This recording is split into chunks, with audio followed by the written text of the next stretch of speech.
आखिर क्यों? भीम ब्रिटिश सरकार ने मैकडोनल्ड के दिए मूल प्रस्ताव में मेरा सुझाव मान लिया था। मैंने कहा था कि हम एक समान निर्वाचित प्रतिनिधि चाहते हैं ताकि हिंदुओं और अनुसूचित जातियों के बीच दरार बनी रहे।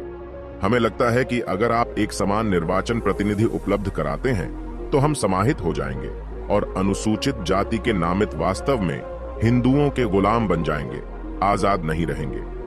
अब मैंने राम से मैकडोनल्ड से कहा कि वो इसी विषय को आगे बढ़ाना चाहते हैं। हमें अलग निर्वाचन प्रतिनिधि और आम चुनाव में अलग मत दें ताकि गांधी ये नहीं कह सकें कि हम चुनाव के मामले में अलग हैं। पहले मेरी सोच यही थी कि पहले 5 वर्ष हम हिंदुओं से अलग रहें, जिसमें कोई व्यवहार, कोई संवाद न हो। ये सामाजिक और आध्यात्मिक कदम होता। आप केंद्रों पर मतदान करने से उनके दिल बदल जाएंगे, ऐसा कुछ भी नहीं है। ये गांधी का पागलपन है। खैर, इसे अलग रखा जाना चाहिए। इस तरह की व्यवस्था में अस्पृश्यों से मतदान कराते हैं तो आप उन्हें उसी अनुपात की अपनी आबादी का प्रतिनिधित्व करने देते हैं ताकि मतदान पर बल मिले और प्रतिनिधि पर नहीं, ताकि गांधी और अन्य लोग शिकायत न कर सकें। राम से मैकडोनाल्ड ने इसे स्वीकार कर लिया। ये वास्तव में मेरा सुझाव था। मैंने नेपल्स से उन्हें पत्र लिखा था। मैं चाहता था कि वो यही करें ताकि कोई समस्या न हो। उन्होंने यही किया। हमें अलग से निर्वाचन क्षेत्र और आम चुनाव में मतदान का अधिकार दिया।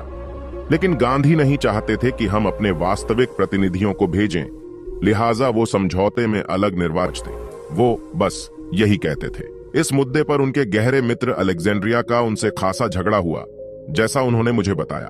एक फ्रेंच महिला जो उनकी अनुयायी थी, मैं उसका नाम भूल गया, उसने भी गांधी से जमकर झगड़ा किया कि हम इस सोच को समझ नहीं पा रहे।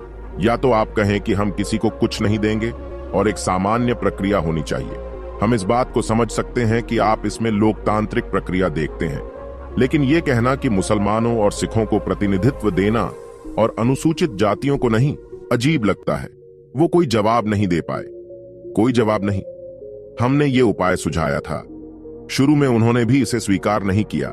जब उन्होंने खत में लिखा, राम से मैकडोनल्ड ने कहा कि अनुसूचित जातियों के पास कुछ भी नहीं है, कोई प्रतिनिधित्व नहीं है। फिर उनके दोस्तों ने ही कहा कि वो जरूरत से ज्यादा कर रहे हैं और इसमें कोई उन्हें समर्थन नहीं देगा। फिर मालवीय और अन्य लोग मेरे पास आए और कहा कि क्या आप इस समस्या के समाधान में हमारी मदद नहीं कर सकते। मैंने कहा कि हमने ब्रिटिश शासन से जो पाया है उसकी बलि चढ़ाकर आपकी मदद नहीं करना चाहते।